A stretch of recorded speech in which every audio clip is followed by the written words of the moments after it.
In the tribal heartland of Malkangiri, farming has always been guided by nature.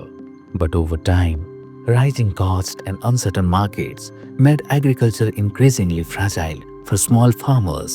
The question was not just how to grow crops, but how to grow them sustainably and sell them with trust. Tomato ଚାଷ, ବାଇଗଣ ଚାଷ, ମରିଚ ଚାଷ ମାନେ ଅଧା acre କରିଛି। ସେତିକିରେ ମୋତେ ଟିକେ ପୋଷେଇଲା ନାହିଁ। ସେଟା ପାଇଁ ପାଣିର ଅଭାବ ଥିଲା, ସେଟା ପାଇଁ ଅଧିକା କରିପାରୁନଥିଲି।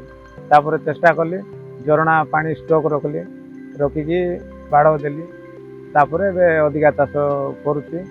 ତାହିଁରେ ବନ୍ଧରେ ମାଛ ଛାଡ଼ିଲି, ବତକ ଛାଡ଼ିଲି, କୁକୁଡ଼ା ଛାଡ଼ିଲି, ଜର୍ସି ଗାଈ ରଖିଲି, ବନ୍ଧ ସାଇଡ଼୍ରେ ରଖିଛି। ତା ସହିତ ଛେଳି ମଧ୍ୟ ରଖିଛି।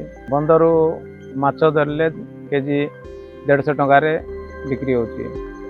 2 କୁଇଣ୍ଟାଲ 3 କୁଇଣ୍ଟାଲ ମାଛ ବର୍ଷକୁ ବାହାରୁଛି।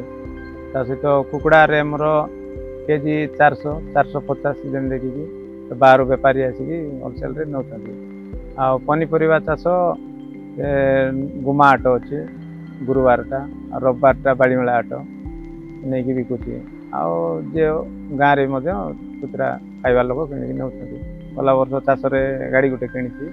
ଆଉ ଏ ବର୍ଷ ଚାଷ କଲେ ଘର କରିବି ବୋଲି ଭାବୁଛି। ଆଉ ତା ସହିତ ପିଲାମାନେ ପାଠ ପଢ଼ୁଛନ୍ତି, ତାଙ୍କ ପାଠ ପଢ଼ାରେ ମଧ୍ୟ ଆଗକୁ ଅଧିକା କ୍ଲାସ୍ ଗଲେ ତ ଅଧିକା ଖର୍ଚ୍ଚ ହେବ।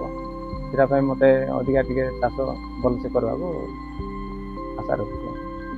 Today, PGS certified farmers stand with renewed confidence. Their produce carries identity, credibility, and value. PGS certification is more than a level, it is a promise of transparency, care for the soil, and respect for the consumers. In Malkangiri, trust is not printed, it is grown season after season by farmers standing together. This is farming built on faith, fairness, and the future.